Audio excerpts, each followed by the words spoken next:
네, 목사님 안녕하세요. 네, 안녕하세요. 반갑습니다. 반갑습니다. 먼저 저희 애청자 여러분께 인사를 부탁드립니다.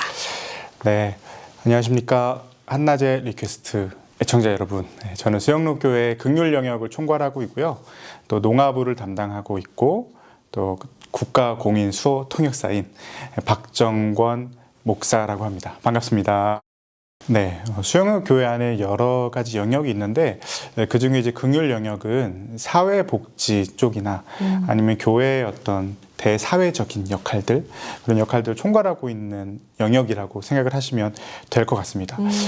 수영로교회 긍휼 영역 안에는 총 5개의 조정실과 그리고 40개의 팀이 있는데 하나하나 간단하게 설명해 드리면 이제 양로원이나 요양원, 자립준비 청년 같은 그런 사역을 하고 있는 일반 복지 사역 조정실이 있고 또 정신장애, 발달장애, 농아인, 청각장애인 사역을 담당하는 장애인 복지 사역, 또 그 외에도 상담 사역 조정실이 있고요.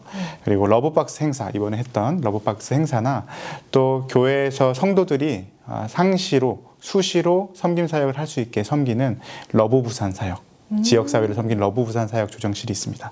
마지막으로는 이제 교회 내에 성도들의 여러 가지 경조사를 챙기는 경조사역, 이렇게 5개의 사역 조정실과 40개의 긍휼 사역 팀이 있습니다.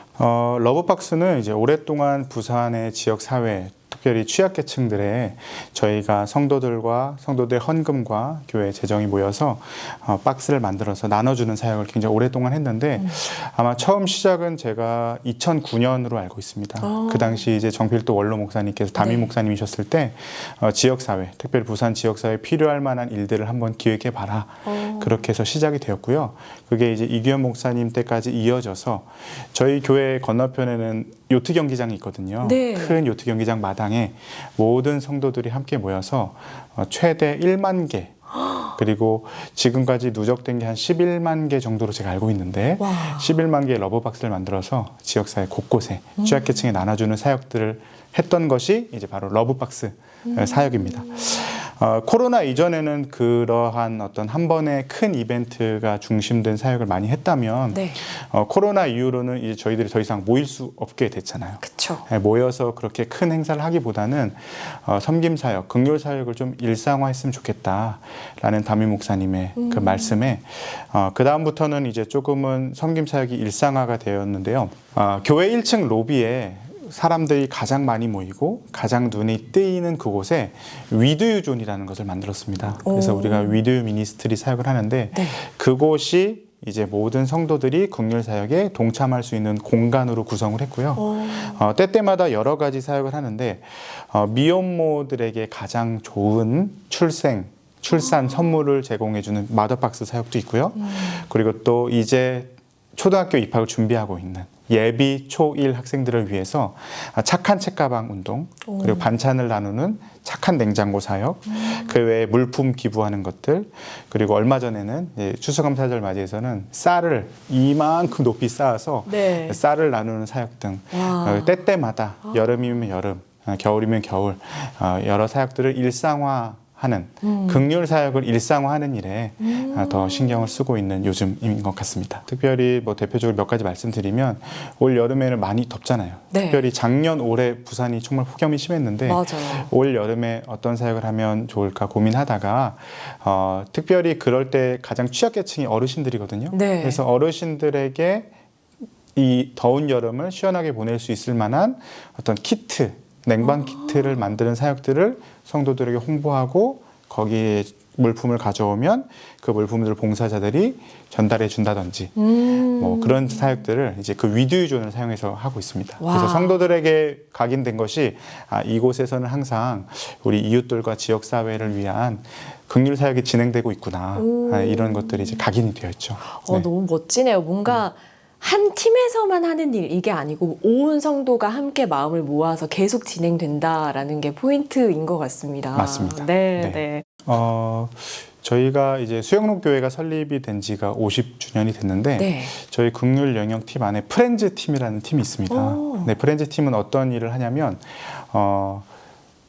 소년 소녀 가장의 팀으로 시작됐고 지금은 여러 가지 취약 가정에 있는 아동들을 섬기는 팀으로 봉사 사역을 계속하고 있거든요.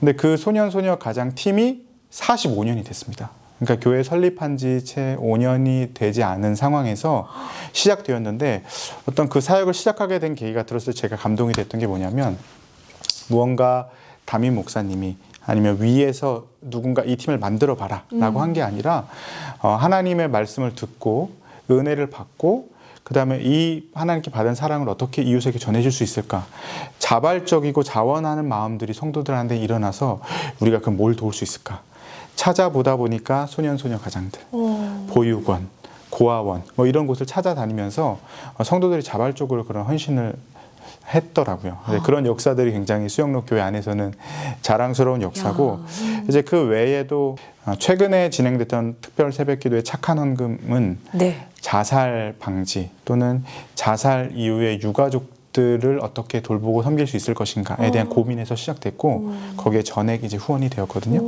그런 내용들이나 이제 이주민 그리고 자립준비 청년 뭐 이런 곳에 계속해서 그 사회적인 이슈 관심들이 있을 때 저희가 찾아내고 또 팀을 구성하고 그렇게 진행을 하고 있습니다. 너무 놀랐던 게 성도들이 이미 섬길 준비가 너무나도 잘 되어 있다는 게 너무나 놀랐습니다. 그리고 생각보다 훨씬 더 헌신적으로 맡겨진 사역 또 이웃들에 대해서 잘 섬겨주신다.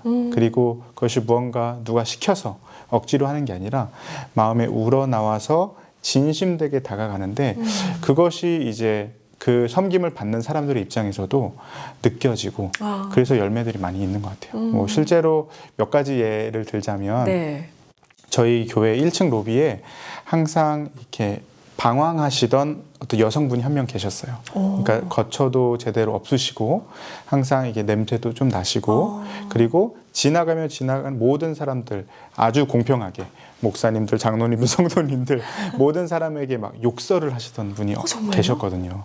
근데 사실 그런 분들이 있으면 교회 입장에서 가장 편한 방법은 네. 교회뿐만 아니라 어떤 기관이든 가장 편한 방법은 이제 내쫓거나 경찰을 부르고. 그렇죠. 경찰을 부르거나 이럴 텐데 그분을 그대로 두었고 대신 근데 그분을 보던 사람들 중에서 그분만을 전담으로 도울 수 있는 팀을 스스로 만든 거예요.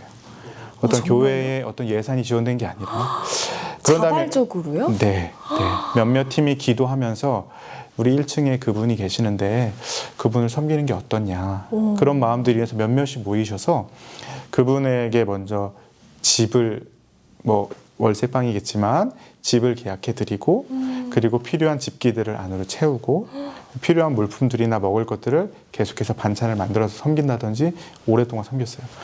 그러고 보니까 나중에 점점 이 많은 사람의 기도와 사랑이 쌓이니까 그 사람의 삶이 이제 변화가 되는 거예요. 이제 집이 정해진 거처가 있고 더 이상 냄새도 나지 않고 식사도 제때하고 근데 그분이 올해 앓고 있던 지병이 있었는데 네. 소천을 하셨어요. 한 1년 반 정도 된 것 같은데 그분이 소천하셨을 때 자기를 도와줬던 분에게 이렇게 얘기를 했대요.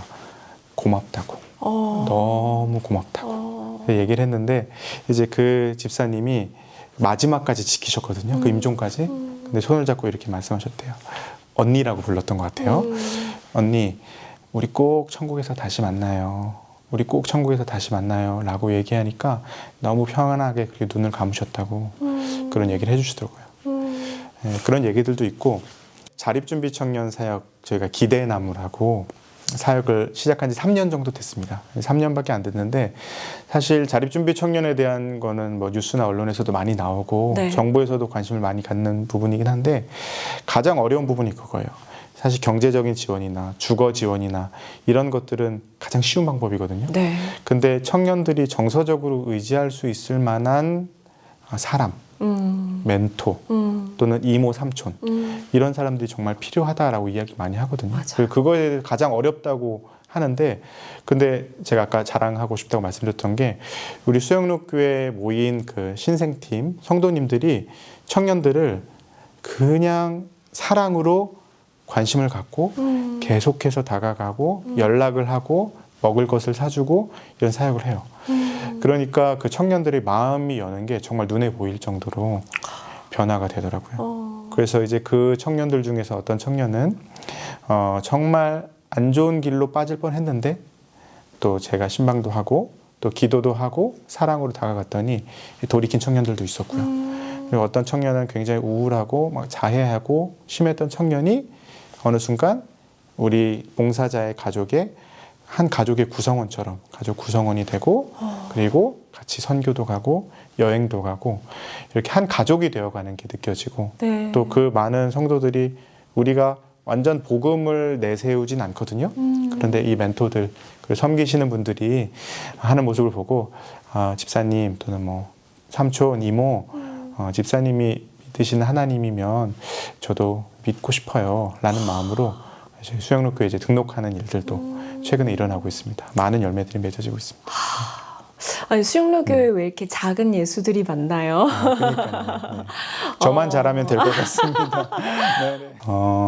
긍휼 영역 하면 결국엔 가장 많이 먼저 생각나는 게 하나님 사랑, 이웃 사랑이라는 마태복음 22장의 그 내용일 것 같습니다. 네. 근데 저도 이제 구절을 천천히 살펴보니까 둘째도 그와 같으니라는 구절이 많이 마음에 꽂히더라고요. 그러니까 하나님 사랑은 너무나 중요하고 그게 크고 첫째 되는 계명이지만 둘째도 그와 같다. 그러니까 하나님 사랑과 이웃 사랑은 뗄래야 뗄 수 없는 관계이고 동일하게 생각해야 된다라는 부분들이 마음에 많이 와닿았고요. 야고보서의 말씀처럼 행함은 해도 되고 안 해도 되는 것이 아니라 믿음에 따른 필연적인 결과이다라는 것을 생각을 하게 됩니다. 그래서 이제 이번 교회 설립 50주년 맞이 긍휼 사역에 우리가 캐치프라이즈를 정할 때 긍휼 몸의 색이다라고 정했거든요. 네. 그러니까 우리가 말로만 하는 긍휼은 할 수 있거든요. 예, 추운 사람한테 아유 오리털 파카 입지 왜 안 입으셨어요? 라고 얘기할 수 있고 배고픈 사람에게 라면이 있는데 왜 안 드세요? 라고 말로만 할 수 있지만 사실 실제적으로 몸으로 움직이는 거는 또 다른 차원의 이야기거든요. 네.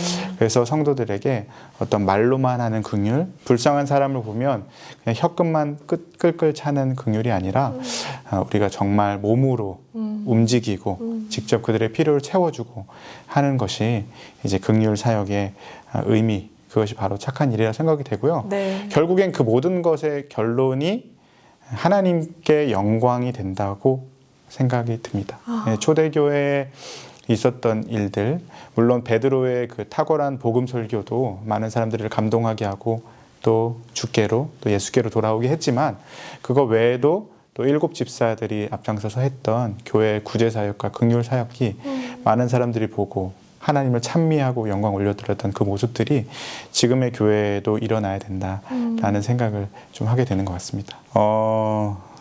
긍휼 몸의 색이다라는 걸 계속해서 가지고 사역을 했으면 좋겠다는 마음이 들고요. 네. 사회는 이제 점점 더 어려워질 거고 점점 더 외진 곳 그리고 짙게 그늘이 드리워진 곳이 점점 더 많아질 거라는 생각이 듭니다.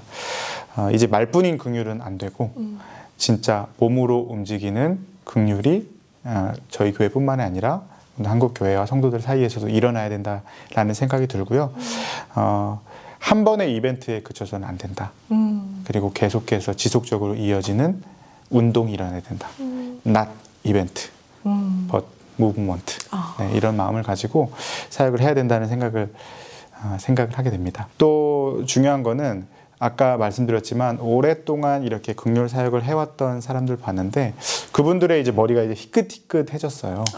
교회 안에서 긍휼 사역을 아까 네. 프렌즈 팀도 그렇고 또 이제 호스피스도 그렇고 뭐 이런 경조 팀도 그렇고 이제 봉사자들의 머리가 점점 더 희끗희끗해지는 걸 보게 되는데 원래는 긍휼 사역은 왼손이 하는 일을 오른손이 모르게 하라고 이야기를 하잖아요. 네. 그러나 조금은 더 알려야 되겠다. 교회 내외적으로. 그리고 이런 귀한 사역이 왜 중요한지 그 의미도 설명을 하고 다음 세대들이 일어나야 되겠다는 생각이 듭니다. 그래서 학생들 뿐만 아니라 청년들 그리고 요즘에 이슈가 되는 세대죠. 3040 세대들 이런 젊은이들이 교회의 어떤 선한 사역, 긍휼 사역에 동참하게 되면 자연스럽게 교회의 대사회적인 역할들을 잘 감당하고 한국 교회가 그것이 새로운 복음 전도의 기회가 되고 성장의 동력이 되지 않을까 그렇게 생각이 듭니다. 그 일에 우리 청취자분들과 우리 교회와 많은 성도님들이 동참해 주셨으면 좋겠습니다.